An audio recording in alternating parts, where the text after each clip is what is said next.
அம்மா அவர்கள் இருந்தபோது அதிமுக கட்டுப்பாடுடன் இருந்தது என்று முன்னாள் அமைச்சர் உடுமலை ராதாகிருஷ்ணன் தற்போது தெரிவித்திருக்கிறார்.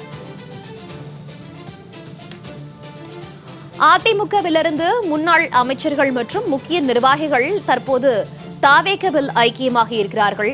தொடர்ந்து சென்னை பனையூரில் இருக்கக்கூடிய தாவேக அலுவலகத்திற்கு வருகை தந்த அவர்களுக்கு கட்சியினுடைய பொதுச் செயலாளர் என் ஆனந்த் மற்றும் ஆதவ் அர்ஜுனா ஆகியோர் கட்சியின் துண்டை அணிவித்து அவர்களை வரவேற்று வருகிறார்கள்.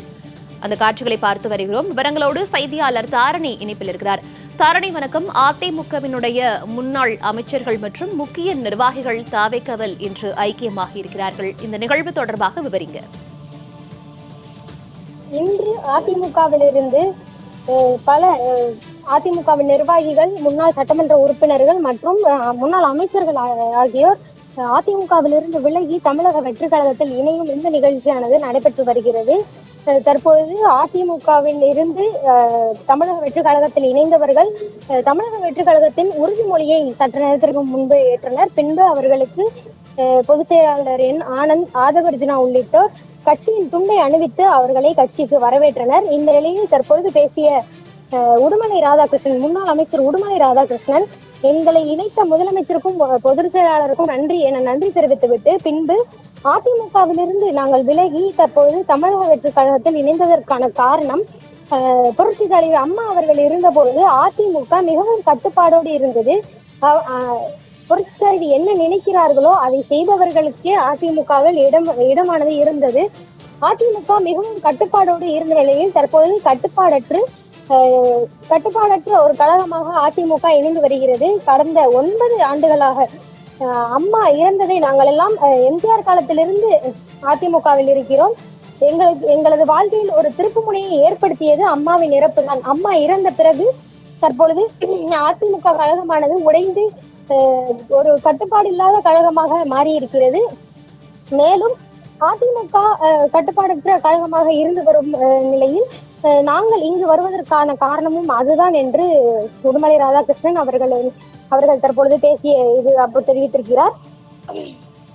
மேலும் அம்மா உணவகத்தை மீண்டும் திறந்த முதலமைச்சர் அவர்களுக்கு தனது நன்றியினை தெரிவித்துக் கொண்ட அவர், அம்மா காலத்தில் ஏழை எளிய மக்கள் உணவகத்தில் சாப்பிட்டு எவ்வளவு மகிழ்ச்சியாக இருந்தார்களோ அதே மகிழ்ச்சியோடு தற்பொழுது முதலமைச்சர் அம்மா உணவகத்தை புதுப்பித்த பின்பு தற்பொழுது அதே மகிழ்ச்சியுடன் உண்டு வருகின்றனர் என்றும் கூறியிருக்கிறார். மேலும் அம்மாவின் மரணம் எங்கள் வாழ்க்கையை திருப்பி போட்ட பிறகு நாங்கள் 9 ஆண்டு காலமாக கட்சியில் பெயரளவில் மட்டும்தான் இருக்கிறோம் என்றும், கட்சியில் விருப்பப்பட்டு தாங்கள் இல்லை, பெயரளவில் மட்டும்தான் இத்தனை நாளாக 9 ஆண்டு காலமாக பெயரளவில் மட்டும்தான் நாங்கள் கட்சியில் இருந்தோம் என்றும் அவர் தெரிவித்திருக்கிறார். மேலும் எங்களுக்கு கட்சியில் இருப்பதற்கு விருப்பமே இல்லை எனவும் அவர் கூறியிருந்தார். மேலும் எதிர்கட்சியான திமுகவிற்கு கண்டிப்பாக போகக்கூடாது என்பதில் உறுதியாக இருந்தோம் என்றும், புரட்சி தலைவி வழியில் தற்பொழுதைய முதலமைச்சரை நாங்கள் பார்க்கிறோம் என்றும், அதற்காகத்தான் இந்த கழகத்தில் இணைந்தோம் என்றும் உடுமலை ராதாகிருஷ்ணன் அவர்கள் தெரிவித்திருக்கிறார். மேலும் பிறப்புக்கும் எல்லாவிற்கும் என்ற சொல்லிலேயே முதலமைச்சர் உயர்ந்த இடத்தில் இருக்கிறார் என்றும், தற்பொழுது இந்த அரசானது டிரான்ஸ்பரன்சி கவர்மெண்ட் ஆகாத வெளிப்படையான அரசாக இருக்கிறது என்றும் அவர் தெரிவித்திருக்கிறார். அதற்கு பின்பு பேசிய சிவபதி, 40 ஆண்டு காலம் அதிமுகவில் இருந்து வந்த எனக்கு இந்த ஆட்சி அமைந்ததில் எனக்கு மிகுந்த மகிழ்ச்சி என்றும், அதிமுக இவ்வளவு கட்டுப்பாடற்ற கட்சியாக இருந்து நாங்கள் இப்பொழுது ஒரு அந்த கழகத்திலேயே இருந்து வெளியே வருகின்ற முடிவை எடுத்த பிறகு இந்த கட்சி ஆட்சியில் அமைந்தது எங்களுக்கு மிகுந்த மகிழ்ச்சியை அளிக்கிறது என்று கூறியிருக்கிறார். நாங்கள் 2016 நடைபெற்ற தேர்தலில் போட்டியிட்ட போது எங்களுக்கு விஜய் மக்கள் இயக்கம் தான் மிகுந்த உறுதுணையாக இருந்தது என்றும் அவர் கூறியிருக்கிறார்.